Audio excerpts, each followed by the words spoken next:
Hi, welcome to this counselor session. Now I understand you both have been having problems in your marriage.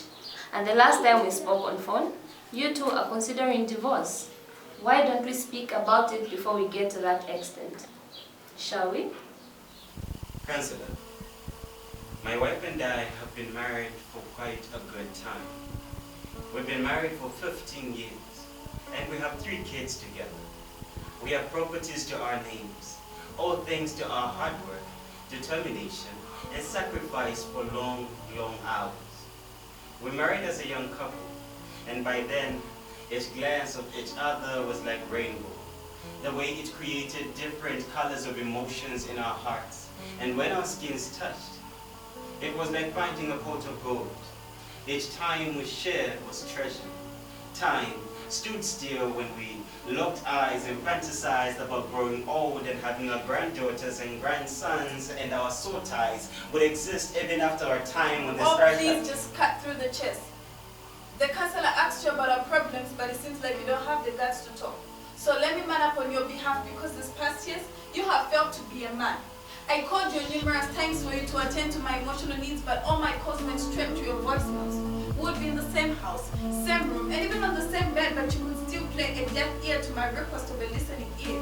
On some nights, your touch wouldn't even be a desire of mine, but rather simple questions like how am I feeling and how my day was. Your sweet compliments about my looks before we got married turned into vapor. Do you even know how this makes me feel like? I feel like a shadow in your presence. You see me but have nothing to do with me. Is it a sin to ask for little attention from my husband? Don't make you sound like you are the only victim in this case. I am the man of the house. We have kids. You are not the only one I have to impress. My responsibilities are divided amongst your family, my family, and our home. Trying to balance out between my social life and my work. Working from daybreak to sunset with no break, I'm stressed. Hasn't it hit you that sometimes when I come back from work, I do not need your nagging talks beating down on my already beaten down brain?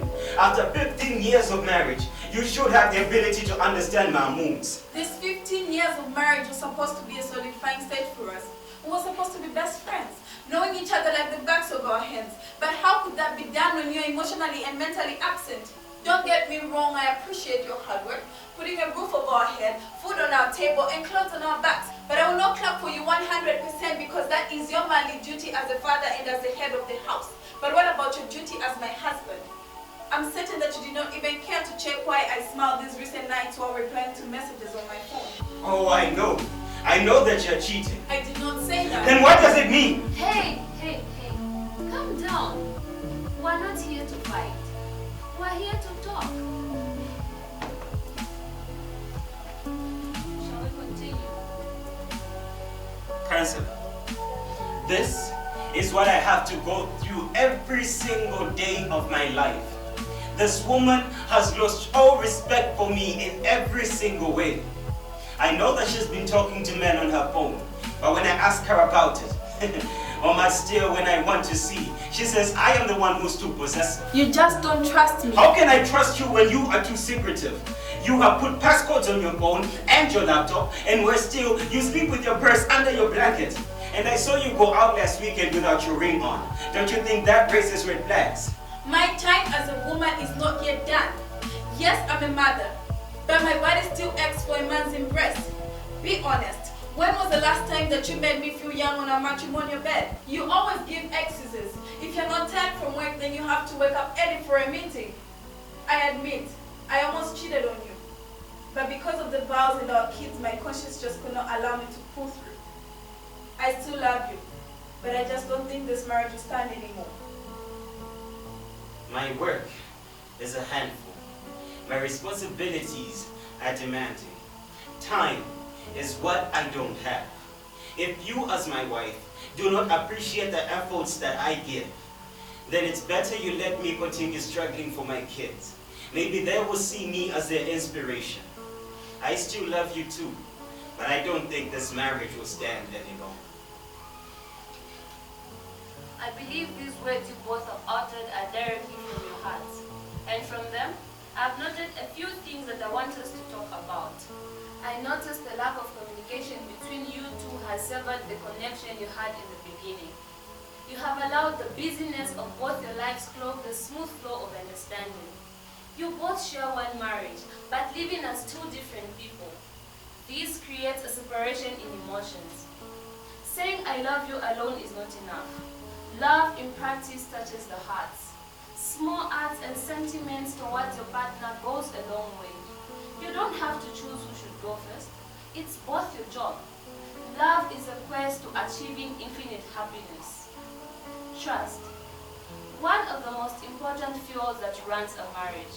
And obviously, your marriage is running low. You have insecurities and needs that you need to be attended to. But none of you is available for the other. So, you choose in finding comfort from other things and people. You need to quickly cut out these distractions and depend on each other's comfort. Sparing time for each other is one of the greatest forms of sacrifice. Choosing to let go of commitments to commit to the ones your heart and life is committed to. Time creates memories. Time heals wounds. Time will take you to where all this began and analyze your foundation. Time will take you to where you want to be in future. And most importantly, remember God. Despite the number of years, the number of kids, the house, the car, the job, God should be at the center of your marriage. He should be the one you run to in tough times. He should be the one you go to in happy times. He should be your one and only counselor.